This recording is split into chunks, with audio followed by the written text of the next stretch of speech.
प्रदोष का अर्थ है सभी दोषों से रहित। प्रदोष व्रत का संबंध भगवान शिव और चंद्रदेव से है। ऐसी मान्यता है कि सबसे पहले चंद्रदेव ने ही प्रदोष का व्रत किया था। ओम नमः शिवाय। जय श्री कृष्णा। आप सभी का सनातन धर्मसार चैनल पर बहुत बहुत स्वागत है। हिंदू पंचांग के अनुसार हर माह में त्रयोदशी तिथि को प्रदोष का व्रत रखा जाता है। यह दिन पूर्णतया भगवान शिव को समर्पित है।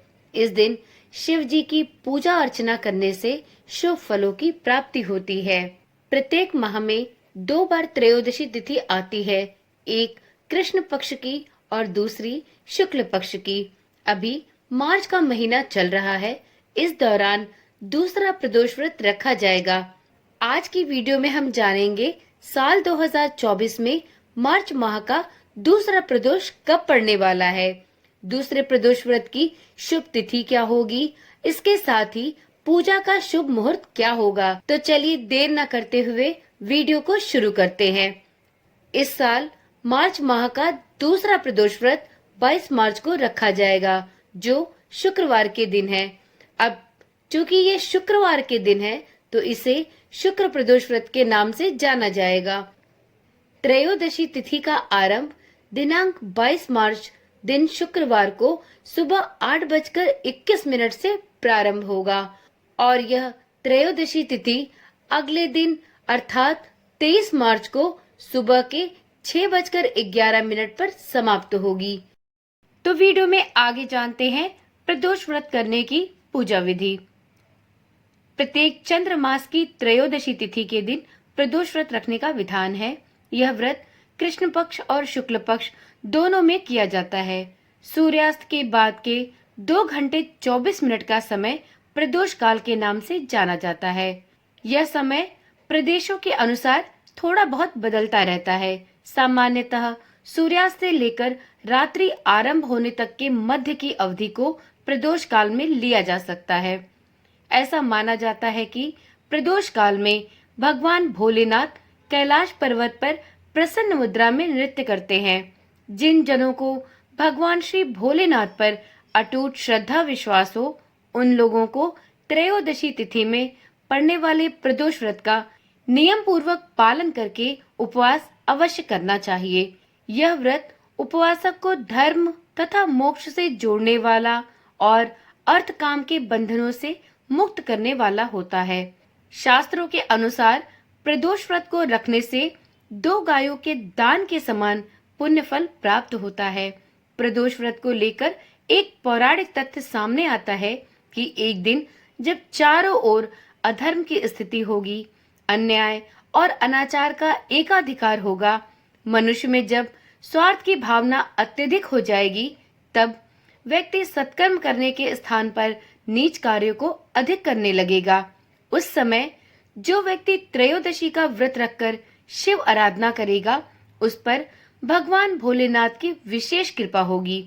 इस व्रत को रखने वाला व्यक्ति जन्म जन्मांतर के फेरों से निकलकर मोक्ष मार्ग पर आगे बढ़ता रहेगा और उसे उत्तम लोक की प्राप्ति होगी।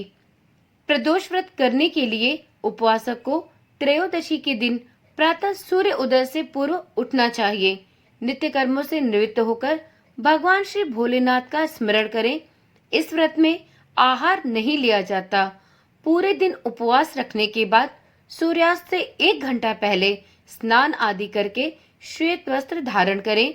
ईशान कोण की दिशा में किसी एकांत स्थल को पूजा करने के लिए प्रयोग करना विशेष रूप से शुभ माना जाता है।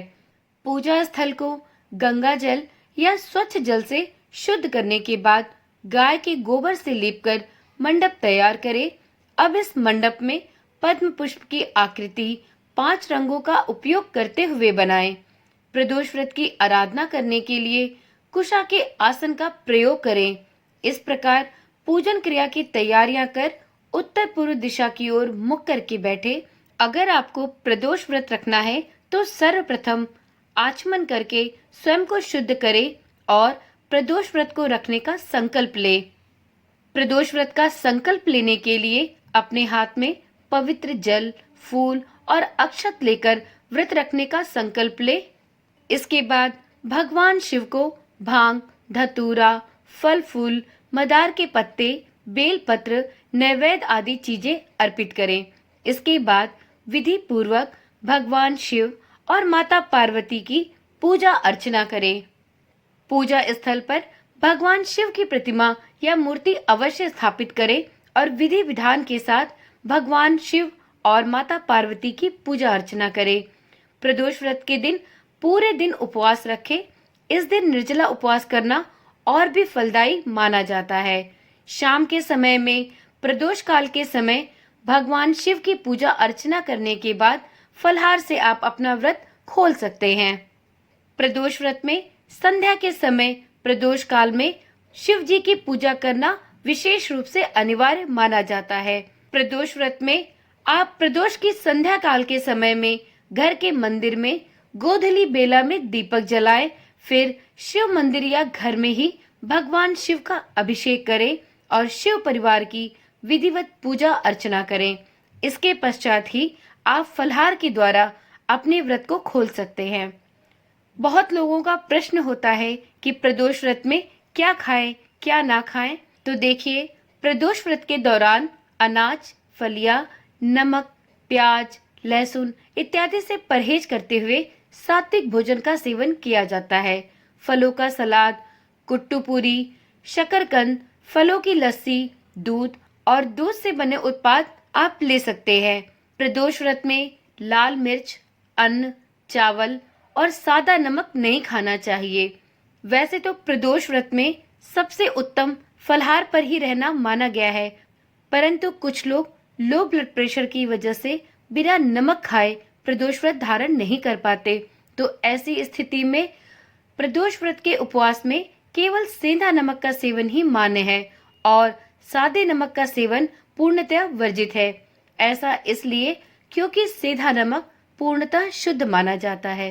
तो यदि आप फलहार के द्वारा अपने प्रदोष व्रत को धारण नहीं कर सकते, किसी भी स्वास्थ्य समस्या के कारण आपको नमक खाना अनिवार्य है, तो आप प्रदोष व्रत के दौरान सेंधा नमक का ही प्रयोग करें।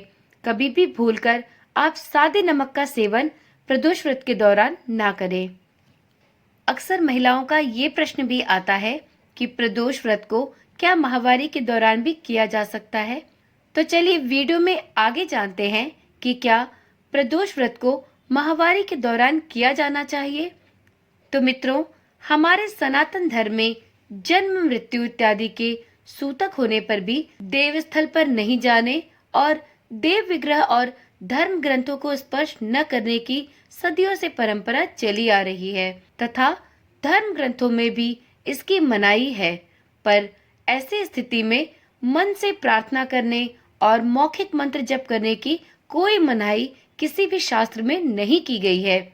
इसी प्रकार से मासिक धर्म के समय पर्याप्त शरीर शुद्धि नहीं हो सकने के कारण प्रदोष व्रत के लिए या अन्य किसी भी व्रत के लिए मौखिक प्रार्थना, लघु मंत्र जप जैसे नमः शिवाय, इस शिव पंचाक्षर मंत्र का जप उंगलियों पर गणना करके या बिना गणना के किसी भी स्वच्छ स्थल पर बैठकर किया जा सकता है। परंतु मासिक धर्म के दौरान देव स्थल और मूर्ति तथा धर्म ग्रंथों का स्पर्श नहीं करना चाहिए। तो अगर आप परंपराओं को मानते हैं तो आप प्रदोष व्रत के दौरान यदि आपका मासिक धर्म आ जाए तो आप इस समय में घर के किसी भी सदस्य से भगवान शिव और माता पार्वती की पूजा आराधना करा ले। उनके माध्यम से आप प्रदोष व्रत की कथा सुने। परिवार के किसी भी सदस्य के द्वारा भगवान शिव और माता पार्वती के नाम का एक अखंड ज्योत भी जलवा ले। परंतु आप किसी भी देव स्थल, अपने घर के मंदिर या किसी भी धर्म ग्रंथ को स्पर्श ना करें। वैसे तो आज की पीढ़ी में लोगों के विचार काफी बदल गए हैं। बहुत से लोग इस समय में पूजा करना अब गलत नहीं मानते। यह तो आपको तय करना है कि आप परंपराओं का पालन करना चाहती हैं या आधुनिकता का। यह पूरी तरह से आप पर निर्भर करता है। परंतु इस व्रत में एक विशेष बात का ध्यान अवश्य रखें कि अगर आप पहले से व्रत कर रही हैं तब तो आप घर के किसी भी सदस्य से पूजा करवा सकते हैं और आप अपना व्रत बनाए रख सकते हैं।